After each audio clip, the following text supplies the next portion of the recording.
Alright, time to continue on to the number 5 reactor. There's not really too much to worry about in this area in terms of like treasure or items to pick up. For the most part, this is really straightforward. We're just going in, setting the bomb, getting out. That's all there is to it. Enemies in here are really easy as well. Not much to worry about, especially with our bolt spells. We may get lucky and not even run into a battle. We'll see. This is all going to be basically exactly the same as the last reactor. Just go exactly the same direction as you did last time.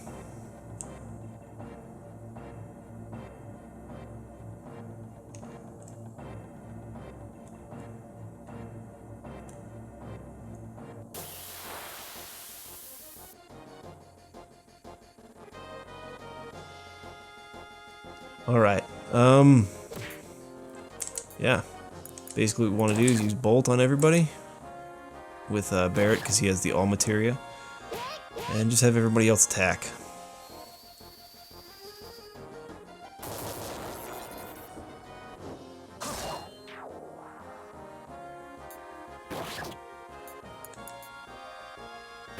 It looks like Barret already got his limit break. I'm going to go ahead and use it now. Usually I would try and save it for like the boss fight or something, but he'll probably get it again in the boss fight, to be honest. And we want to use our level 1 limit breaks as many times as possible so that we can unlock the second one. So don't worry about saving limit breaks.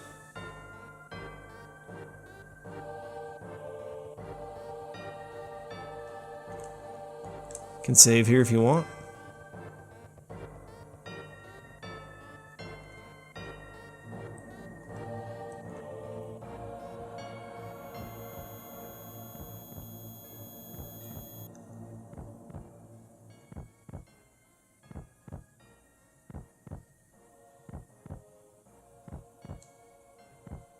Looks like this is a little bit of a flashback here.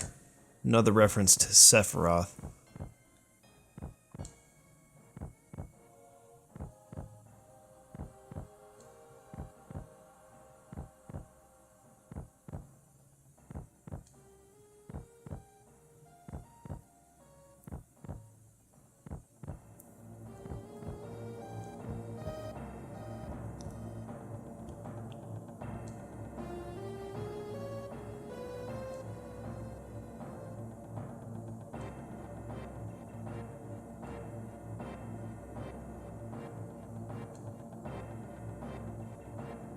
Alright, let's press forward, set the bomb, and then get out of here. This time we're not going to have a timer, so if you wanted to, you could just, walk out of here like a badass. But let's, for the sake of time, have a little bit of a fight. This is a perfect example of a good opportunity to use Bolt with the all materia. I don't know if Barret is strong enough to take everyone out, but we'll see. Let's see what he does here. Ah, not quite good enough.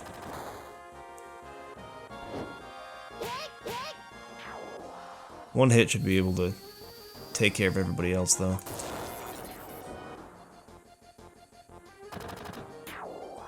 Now, one thing I forgot to mention, if you press the select button... Oh, is it not working on this version? Why didn't that work? Hold on. Let's try in the next battle. Well, usually if you press the select button in battle, it will tell you the names of the enemies, if you're curious about what they're called. You just put your cursor, when you go to select someone to attack, and then you hit the select button and it brings up their name.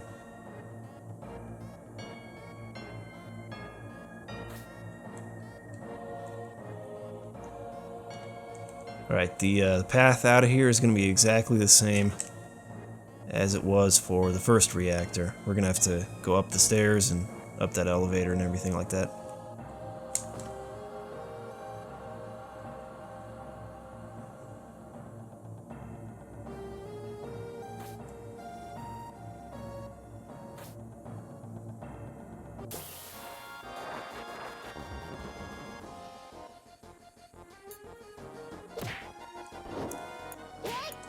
They actually changed that for this version.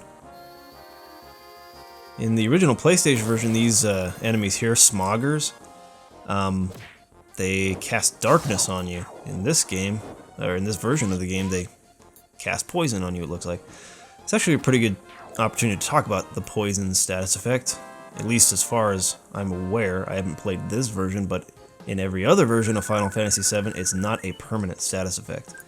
So he should not still be inflicted with poison. Yeah, after the battle's over, you're no longer afflicted with poison. It's just for the duration of the battle. We're doing okay on HP for now. Whoa. Threw me off a little bit there.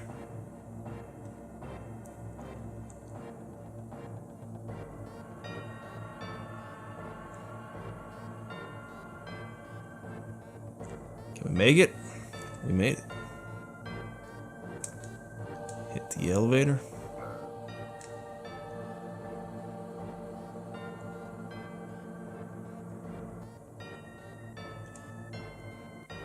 Okay, we got a treasure chest right here. Contains an ether.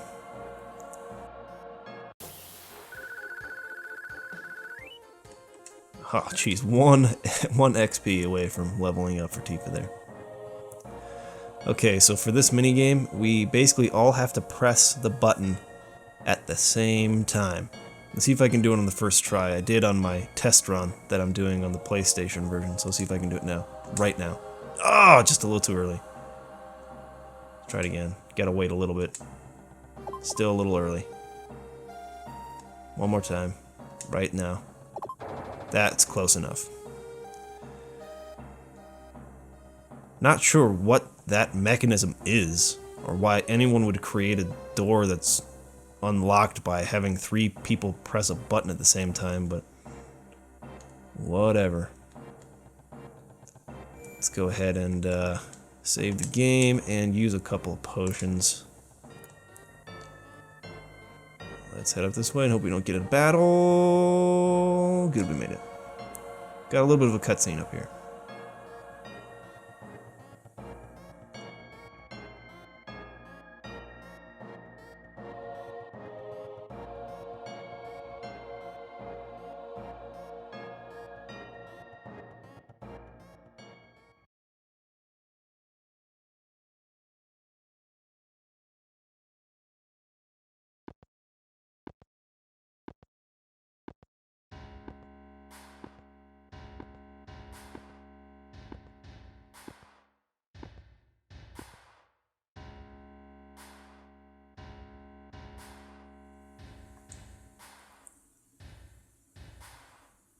Alright, so this is President Shinra.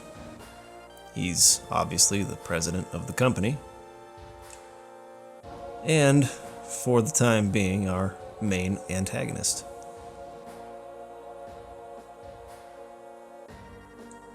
I don't know why Cloud expects President Shinra to be able to remember him, or know who he is.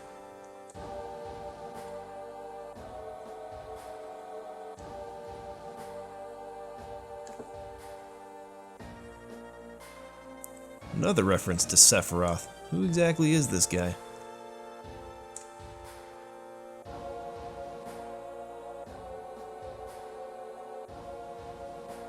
Does it serve all the innocent people who work at this place or live around this place, right?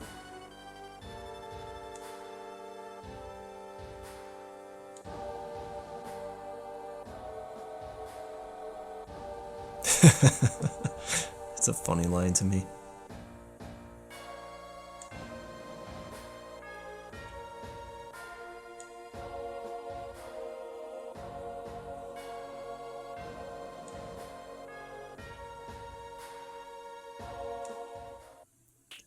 You know what that means, viewers. It's a giant robot, of course.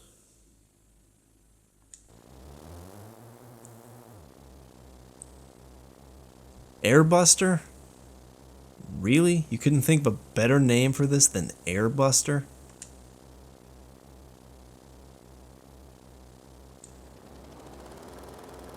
Sounds like a lawnmower. What the? Oh, that's the that's the helicopter.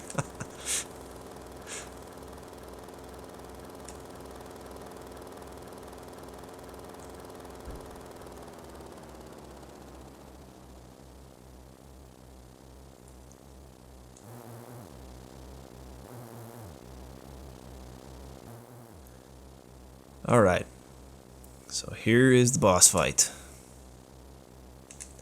The trick with this guy is that we're basically going to be in a formation where Tifa and Barret are on the left, Cloud's on the right. So whichever way the Airbuster is facing, if you get your limit breaks, for the most part we'll be using Bolt in this battle, but if you get your limit breaks, try to use them when the machine's back is turned to you, because you'll do double damage if you hit him in the back with physical attacks.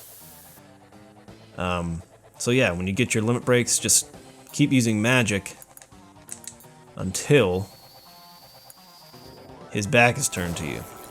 For now, whoops, I did not mean to do that.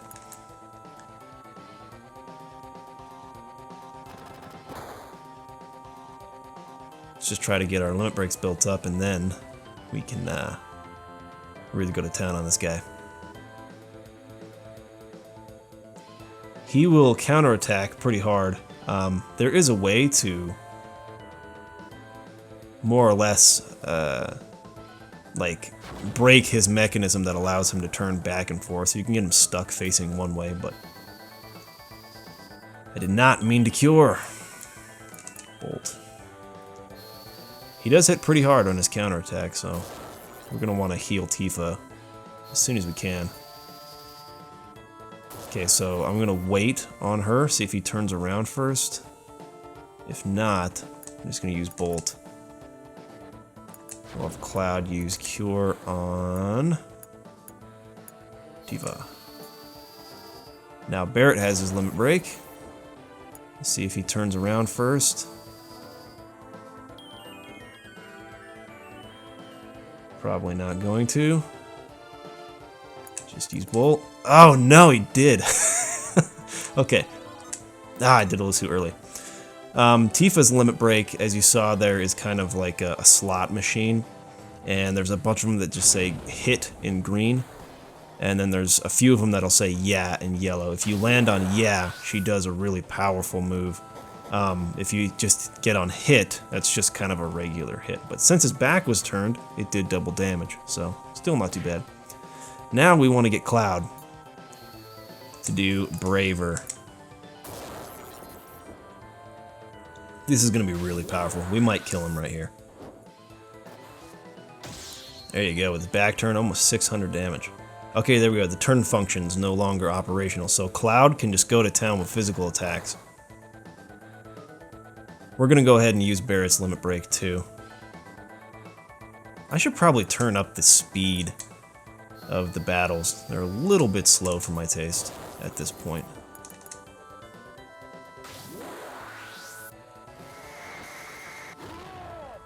Ooh, I think that's gonna do it. Yeah, we killed him. Yeah, not too bad. Pretty easy boss fight.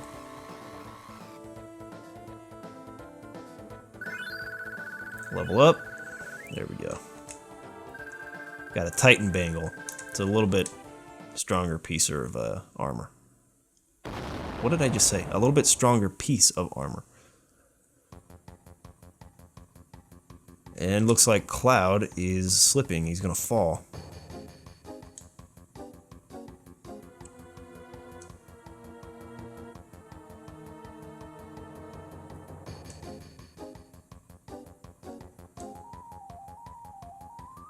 Okay, so we get another option here. If you select Be Strong, that's going to boost Barret's affection.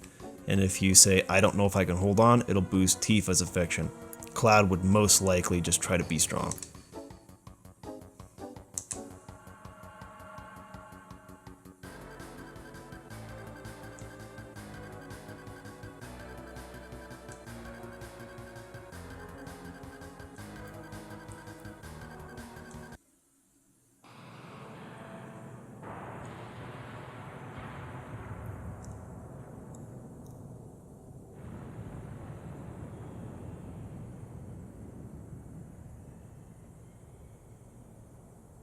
Well, he's dead.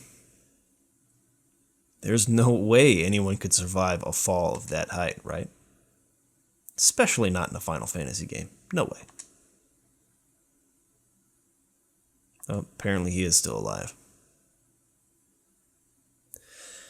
So, we keep getting this dialogue here in the game. Obviously, the wider letters here. These are Cloud talking, but then there's this other voice in his head that keeps talking to him so far throughout the game. I wonder what that's all about.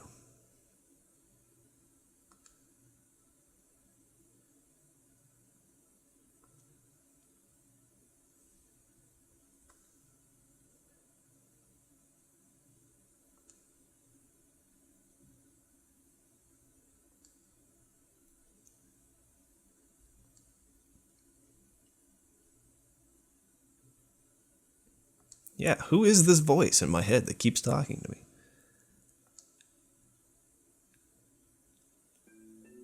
Well, we're not going to find out yet.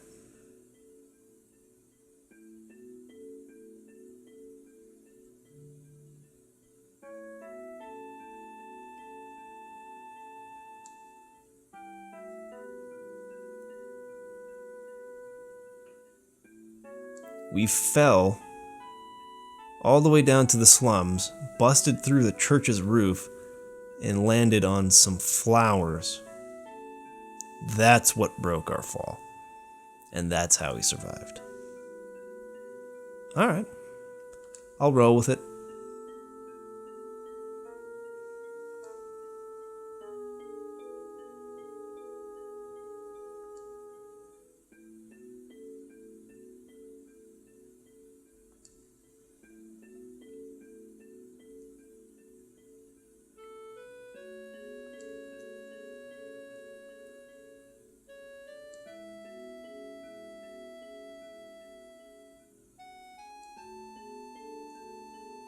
If you've played Crisis Core, you spent a lot of time here.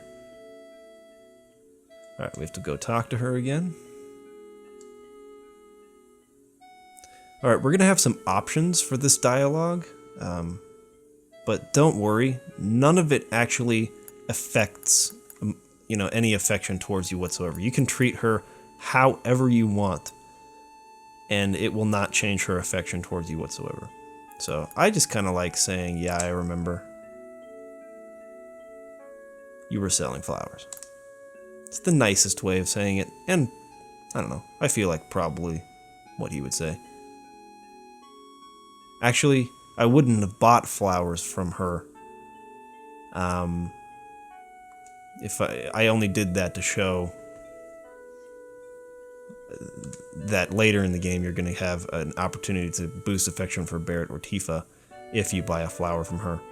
But normally I wouldn't buy a flower from her, so I guess normally I would say, like, I don't remember who you are or whatever.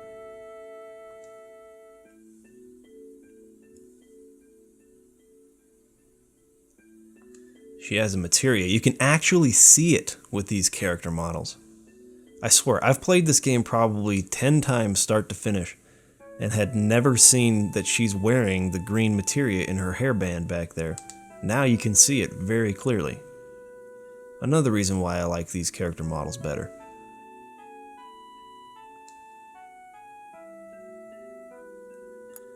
I'm just gonna say I got nothing to talk about. Again, does not matter what you say here.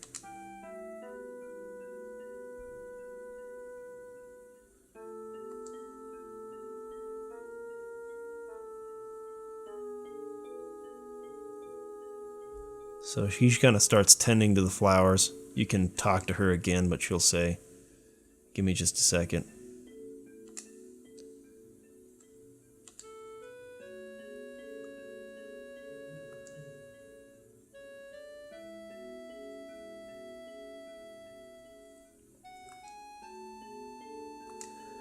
Alright, so technically this game, it looks like they kept it this way even for this version, but they incorrectly translated her name as Eris in the original version of Final Fantasy VII.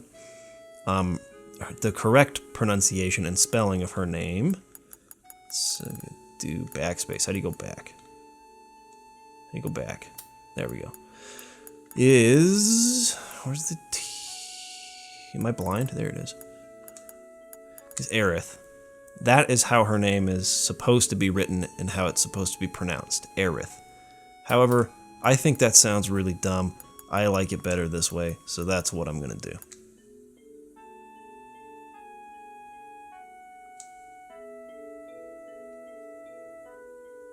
Okay, some guy just walked into the church. Wonder who that is. He's just gonna stand there and watch us, apparently.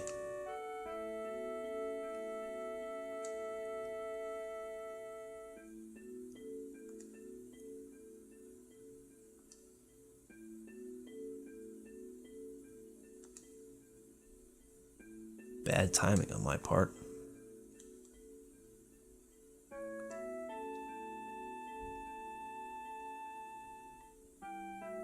Alright, let's go talk to this guy. No. It kind of bothers me that you're just standing here staring at us having a conversation. I'm not just gonna not mind you. What do you want?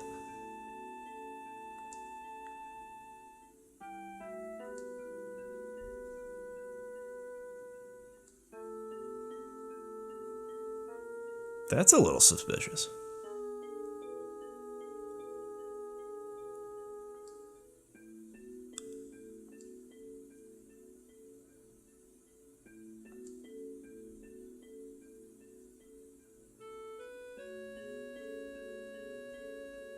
I like how he doesn't even say anything. He's just like, alright, I guess that works.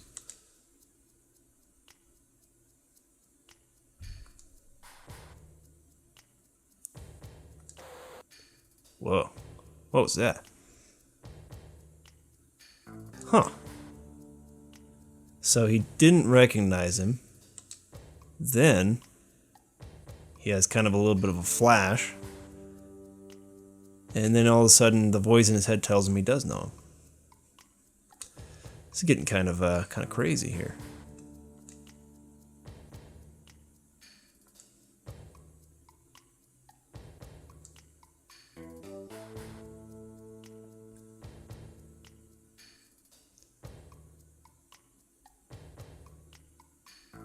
Those don't really look like flowers.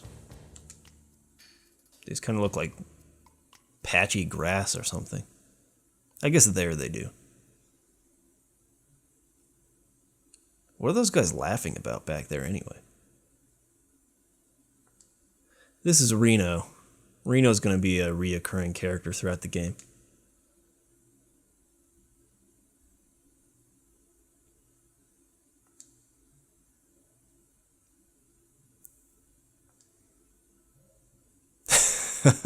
You're gonna catch, holy hell. Pretty funny line. Okay, before I get too far ahead of myself, first of all, let's switch Eris to the front row because we want her to build her limits up. Secondly, let's equip her with the Titan Bangle we just picked up. That'll increase her defense by quite a bit. And magic defense, which actually works in this game. And then let's give her some materia. Lightning materia, just so that they can be leveled up. We'll go ahead and unequip the ice and give Cloud the all materia. And then we will give that ice materia to Eris. One thing I like about this game, unlike previous Final Fantasy games, is that you... What the freak? Get over here. Is that when you part ways with previous party members, you still get to keep the equipment. Like in other Final Fantasy games, what would happen is that you would have your party split, and then the people that were in your party before, they would take their equipment with them, and then you didn't have access to it anymore. In this game, it unequips everybody, even when you split, and then you can still use the equipment, in case you forgot to unequip people. I really like that a lot. It makes it a lot less frustrating when you just forget, oh, darn it, I forgot to unequip, that armor or that, that weapon from that character. Now I'm not going to see that character for the rest of this, act of the story. And I really wanted to keep that. They fixed that in this game, which I like. Oh no. That's not good. Okay, so here's another opportunity to either boost Eris' affection towards you, or to make it go down. So what you have here is an option. So what'll happen is you can say, hold on a minute, fight them, or run. If you say fight them, it will make Eris appreciation, or I don't know what the technical term is, her affection towards you will go down by 1 point every time you say fight them in this sequence. If you say hold on a minute, run up to the top, well, we're gonna have a battle first.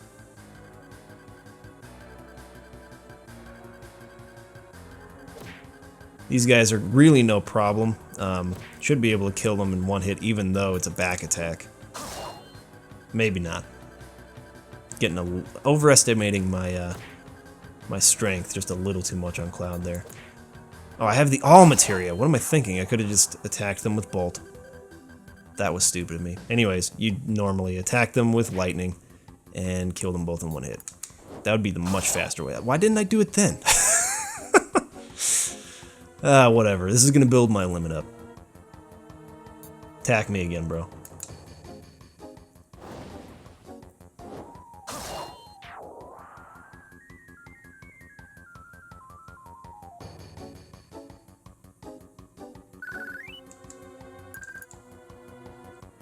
Alright, if you go up these stairs here, you see these 4 barrels.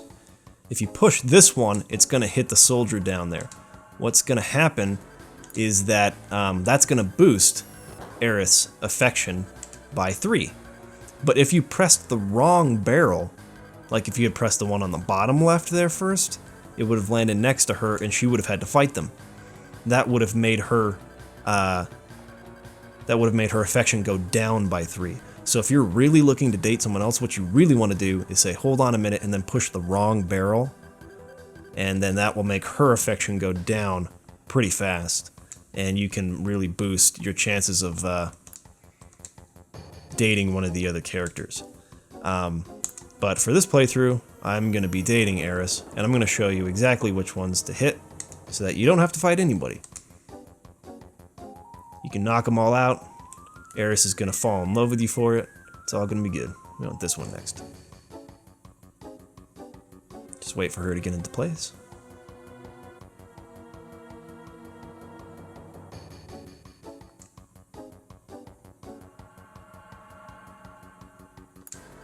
And push this last one over.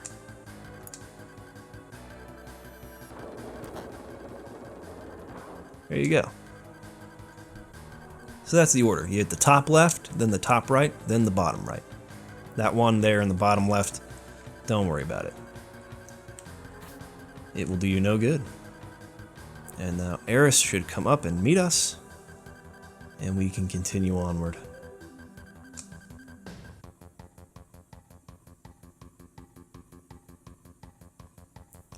Alright, to the left, right there. Go on kind of that plank of wood, and then we can get out of this place. Wow, Cloud really created a huge hole when he busted through there. Did you see the size of that? That's like a cannonball came through or something.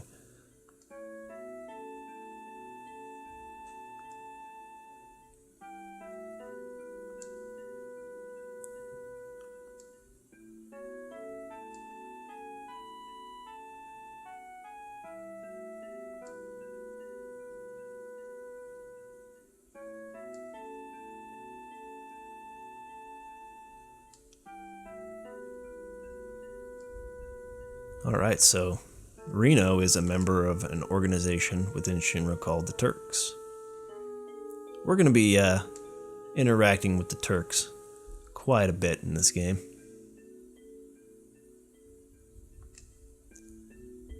I like his response to that. This flower girl is like, maybe they think I have what it takes to be a soldier. Probably, you know, kidding. Probably trying to be flirty or whatever. And he's like, maybe you do. You want to join? Like, I think that's funny. Just doesn't catch on to the subtlety at all. At least that's the way I read it.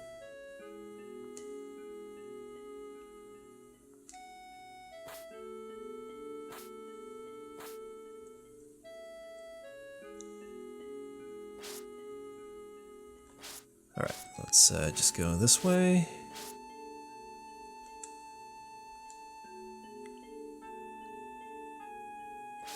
She's having a hard time keeping up. Definitely not a candidate for soldier, I would say.